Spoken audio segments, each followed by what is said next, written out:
तटिल्लेखा तन्वीं तपनशशिवैश्वानरमयीं निषण्णां षण्णामप्युपरि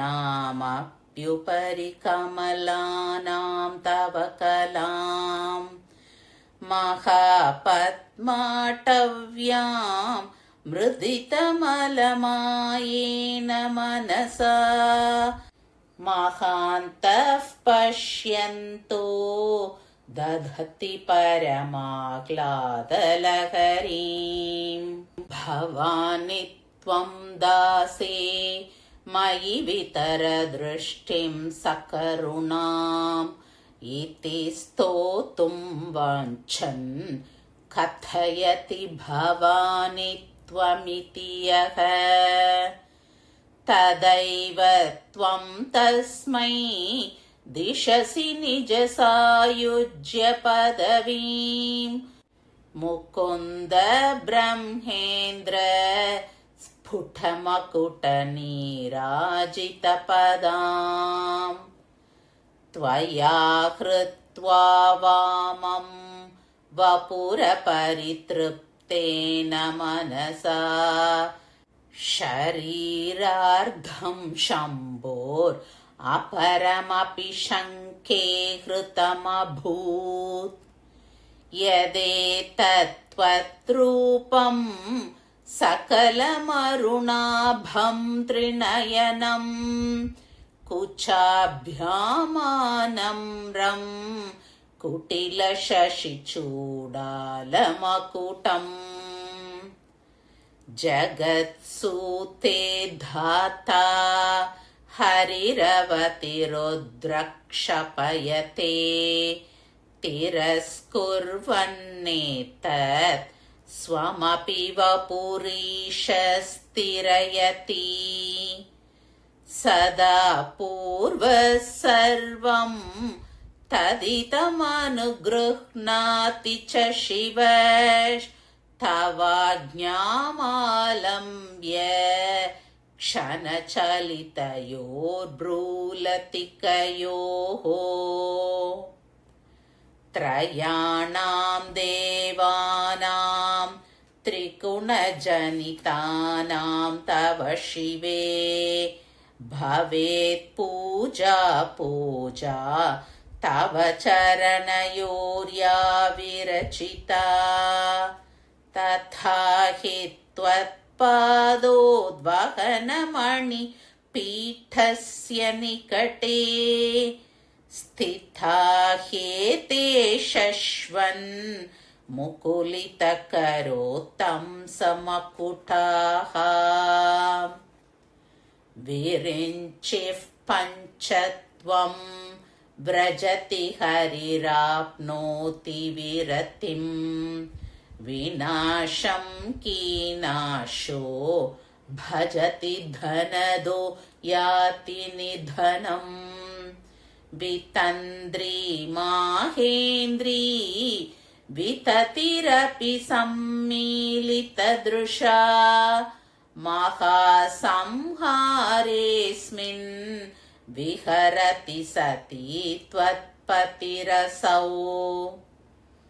जपो जल्पशिल्पं सकलमपि मुद्रा विरचना गतिः प्रादक्षिण्य क्रमणमशनाद्याहुतिविधिः प्रणामः संवेशः सुखमखिलमात्मार्पणदृशा सपर्यापर्यायस्तव भवतु यन्मे विलसितम् सुधामप्यास्वाद्य प्रतिभयजरा मृत्युहरिणी विपद्यन्ते विश्वे विधिशतमखाद्या दिविशदः कराळं यक्ष्वेलं कबलितवतः कालकलना न शम्भो तन्मूलं तव जननि ताटङ्कमहिमा किरीटं वैरिञ्चं परिहरपुरः कैटभभिदः कठोरे कोटीरे स्खलसिजहि जम्भारिमकुटम् प्रनम्रेष्वेतेषु प्रसभमुपयातस्य भवनम् भवस्याभ्युत्थाने तव परिजनोक्तिर्विजयते स्वदेहोद्भूताभिर्घृणिभिरणिमाद्याभिरभितः निषेव्ये नित्ये त्वाम् अहमिति सदा भावयति यः किमाश्चर्यं तस्य त्रिनयन समृद्धिं तृणयतो महासंवर्ताग्निर्विरचयति நீராஜனவிதிம். சௌந்தர்ய லஹரி விளக்கம். ஸ்லோகம் 21. ஸ்ரீ பரமாஹ்லாத லஹரியை நமக. ஜனங்களிடம் மரியாதை பெற பரமானந்தம் அளிப்பவள் தேவி. தாயே, 6 கமலங்களுக்கு மேலுள்ள சகஸ்ரார கமலத்தில் அமர்ந்ததும் சூரியன், சந்திரன், அக்னி என்னும் உருவில் உள்ளதும் மின்னர் கொடி போன்றதுமான உன் கலையை காமாதி மலங்கள், மாயை இவைகள் நீங்கிய மனத்தால் மகான்கள் தியானம் செய்பவர்களாகில் அவர்கள் பேரானந்தமாகிய அலைகளில் திகழ்வார்கள். காலையில் கிழக்கு முகமாக அமர்ந்து 11 நாட்கள் தினம்தோறும் 1000 தரம் இந்த ஸ்லோகத்தை ஜபம் செய்தால் எல்லோரும் மரியாதை செலுத்துவர். மற்றவர்கள் காரணமில்லாமல் தன் மீது பகைமை பாராட்டுதல் நீங்கும். எந்த விஷயத்திலும் தைரியமும் வெற்றியும் உண்டாகும். நிவேதனம் தேனும் பழமும். ஸ்லோகம் 22. ஸ்ரீ பவான்யை நமக. இகலோக சுகம் பெற தேவியை துதிப்பதன் பயன். ஹே பவானி, நீ உன் அடிமையான என்னை கருணையுடன் கூடிய உன் கடை கண்ணால் பார்ப்பாயாக என்று துதி செய்ய விரும்பிய ஒருவன் ஹே பவானி நீ என்று சொல்லத் தொடங்கிய உடனே அவனுக்கு விஷ்ணு, பிரம்மா, இந்திரன் இவர்களின் கிரீட்டங்களால் மங்களாரத்தி செய்யப்பட்ட திருவடிகளுடன் கூடியதான உன் சாயுஜ்ய பதவியையே அளித்து விடுகின்றாய். காலையில் கிழக்கு முகமாக அமர்ந்து 45 நாட்கள் தினம்தோறும் 1000 தரம் இந்த ஸ்லோகத்தை ஜபம் செய்தால் அரச பதவி, மந்திரி பதவி போன்ற உயர் பதவிகள் ஏற்படும். தேர்வுகளில் வெற்றி உண்டாகும். கோயில் அல்லது நதிக்கரையில் ஜபிக்க வேண்டும். இம்மை பயன்களெல்லாம் சித்திக்கும். நிவேதனம் சித்ராண்ணங்கள். ஸ்லோகம் 23. ஸ்ரீ சம்பு ஷரீரார்த்தாயை நமக. வியாதி, கடன் தொல்லை நீங்க தேவியின் திவ்ய ரூபம். தாயே, என் இதயத்தில் உள்ள உன் உருவம் முழுவதுமே சிவப்பாகவும், முக்கண்களை உடையதாகவும், 2 ஸ்தனங்களால் சற்று வணங்கியதாகவும், சந்திரகலையுடன் கூடிய முடியை உடையதாயும் விளங்குவதால் நீ பரமசிவனுடைய இடது பாகத்தை அபகரித்துக் கொண்டு மனம் திருப்தியடையாமல் மற்றொரு பாதியையும் அபகரித்துக் கொண்டாய் என்று நினைக்கின்றேன். காலையில் கிழக்கு முகமாக அமர்ந்து 45 நாட்கள் தினம்தோறும் 1000 தரம் இந்த ஸ்லோகத்தை ஜபம் செய்தால் தீராத வியாதிகள், கடன் தொல்லைகள் நீங்கும். பல வழிகளில் பணம், பொருள் வந்து சேரும். நிவேதனம் உளுந்து வடை பாயசம். ஸ்லோகம் 24. ஸ்ரீ ஸ்பட்டிக கட்டிகாகராயை நமக. பேய், பூத்தம் முதலியவை நீங்க தேவியின் புருவ அசைவு. ஹே பராசக்தியே, பிரம்மன் உலகை படைக்கிறான், விஷ்ணு காக்கிறான், ருத்ரன் அழிக்கிறான். இவர்களுக்கும் மேற்பட்ட ஈஸ்வரன் என்பவன் மேற்கண்ட பிரம்மா, விஷ்ணு, ருத்ரன் இம்மூவரையும் தன் ஸ்வரூபத்தில் மறையும்படி செய்து தன் உடலையும் மறைத்துக் கொள்கிறான்.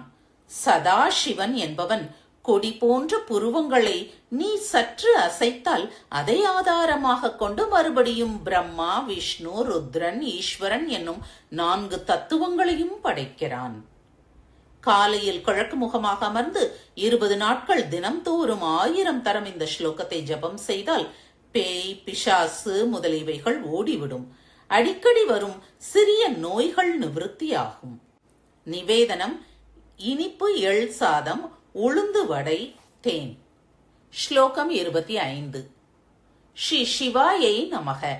உயர் பதவி கிடைக்க தேவி பூஜையே மும்மூர்த்தி பூஜை. ஹே மங்களாம்பிகே, பிரம்மா, விஷ்ணு, ருத்ரன் என்பவர் மூவரும் சத்வம், ரஜஸ், தமஸ் என்னும் முக்குணங்களால் தோன்றியவர். அவர்கள் உன் திருவடிகளை தாங்கும் ரத்தின பீட்டத்தின் அருகில் எப்பொழுதும் தமது மணி முடிகள் மீது கை கூப்பிக் கொண்டே நின்று கொண்டிருப்பதால் உன் திருவடிகளை பூஜித்தாலே அவர்களே எல்லாம் பூஜித்ததாக ஆகிவிடும் அன்றோ?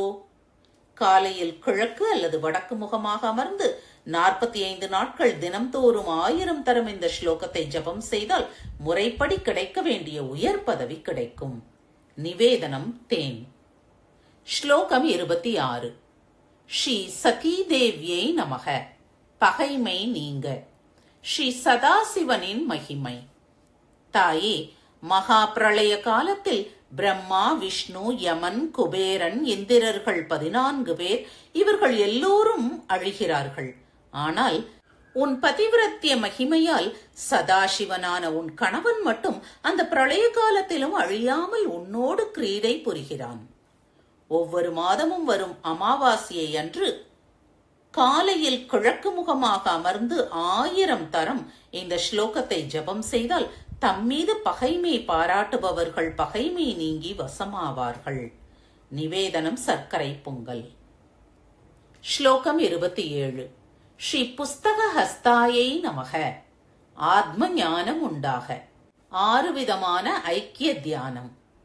ஹே பகவதி, எல்லாம் உனக்கு அர்ப்பணம் என்ற நோக்குடன் நான் பேசுவதெல்லாம் உன் மந்திர ஜபமாகவும், என் உடல் அசைவுகள் உன் முத்திரைகளாகவும், என் நடைகள் உன் பிரதட்சணமாகவும், நான் புசிப்பதெல்லாம் உனக்கு செய்யும் ஹோமமாகவும், நான் படுப்பது உனக்கு செய்யும் நமஸ்காரமாகவும், இம்மாதிரி என் சுகத்திற்காக நான் செய்யக்கூடிய செயல்களெல்லாம் உன் பூஜையாகவே ஆகட்டும். காலையில் கிழக்கு முகமாக அமர்ந்து 45 நாட்கள் தினம்தோறும் 1000 தரம் இந்த ஸ்லோகத்தை ஜபம் செய்தால் தன்னிலை அறிதலாகிய ஆத்ம ஞானம் உண்டாகி பேரின்ப வழி பிறக்கும். நிவேதனம்: பால். ஸ்லோகம் 28. ஸ்ரீ ஜனன்யை நமக. அபமிருத்யு பயம் நீங்க. தேவியின் செவி அணியின் மகிமை. தாயே, பிரம்மா, இந்திரன் முதலான தேவர்கள் எல்லாம் பயங்கரமான கிழத்தனம், மரணம் இவைகளை போக்கும் அமிர்தத்தை பருகியவர்கள். ஆயினும் பிரளய காலத்தில் அழிந்து விடுகிறார்கள். ஆனால் மிக கொடிய விஷத்தை பருகிய பரமசிவனோவென்றால் அந்த பிரளய காலத்திலும் அழிவதில்லை. இதற்கு காரணம் பரம பதிவிரதையான நீ செவிகளில் பூட்டியிருக்கும் தாடங்கம் என்னும் கர்ணாபரணத்தின் மகிமைதான். காலையில் கிழக்கு முகமாக அமர்ந்து 45 நாட்கள் தினம்தோறும் 1000 தரம் இந்த ஸ்லோகத்தை ஜபம் செய்தால் தாம் தொடங்கிய எல்லா காரியங்களிலும் வெற்றியுண்டாகும். விஷ வியாதி பயங்கள் அகலும். நிவேதனம்: பால் பாயசம், திரிமதுரம், தாம்பூலம். ஸ்லோகம் 29. ஸ்ரீ வரதா பயக்கராயை நமக. முரட்டுத்தனம் நீங்க. ஸ்ரீ பரமசிவனின் பிரபாவம். ஹே பகவதி, உன்னை பிரம்மா, விஷ்ணு, இந்திரன் இவர்கள் தினம்தோறும் வணங்குவதற்கு வருகிறார்கள்.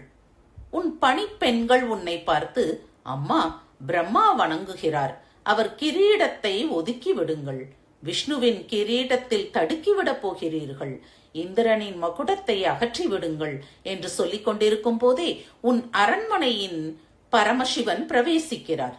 அப்பொழுது அவரை வரவேற்பதற்காக நீ எழுந்திருப்பது மிகச் சிறப்புடையதாக விளங்குகிறது. காலையில் கிழக்கு முகமாக அமர்ந்து 45 நாட்கள் தினம்தோறும் 1000 தரம் இந்த ஸ்லோகத்தை ஜபம் செய்தால் வீட்டில் பிள்ளை, பெண் முதலியவர்களின் முரட்டுத்தனம் நீங்கும். வீட்டில் பிரசவமாக வேண்டியவர்களுக்கு சுகப்பிரசவம் உண்டாகும். நிவேதனம்: வெல்லம் சேர்த்த பொங்கல். ஸ்லோகம் 30. ஸ்ரீ நித்யாயை நமக. அஷ்ட சித்தி பெற தேவியுடன் ஒன்றிவிடுதலின் பலன். சாஸ்வதமான தெய்வமே, உன் திருவடிகளிலிருந்து தோன்றிய அனிமா, மகிமா முதலிய அஷ்டைஸ்வரியங்கள் அவைகளால் சூழப்பெற்றிருக்கும் உன்னை நான் வணங்குகிறேன். உன்னை தன் ஆத்மாவென்று எப்பொழுதும் தியானம் செய்பவன் பரமேஸ்வரனுடைய ஐஸ்வர்யத்தையும் திருணமாக நினைப்பான். அவனுக்கு பிரளய காலத்தில் அக்னியும் மங்களஹாரத்தி செய்யும் என்பதில் என்ன வியப்பு? காலையில் கிழக்கு முகமாக அமர்ந்து 96 நாட்கள் தினம்தோறும் 1000 தரம் இந்த ஸ்லோகத்தை ஜபித்தால் அணிமாதி அஷ்ட சித்திகள் உண்டாகும். எந்த காரியத்தை தொடங்குவதிலும் அதைரியம் நீங்கி தைரியம் உண்டாகும். கூடுவிட்டு கூடு பாய்தல் என்னும் பரகாய பிரவேச சக்தியும் சித்திக்கும் என்பர்.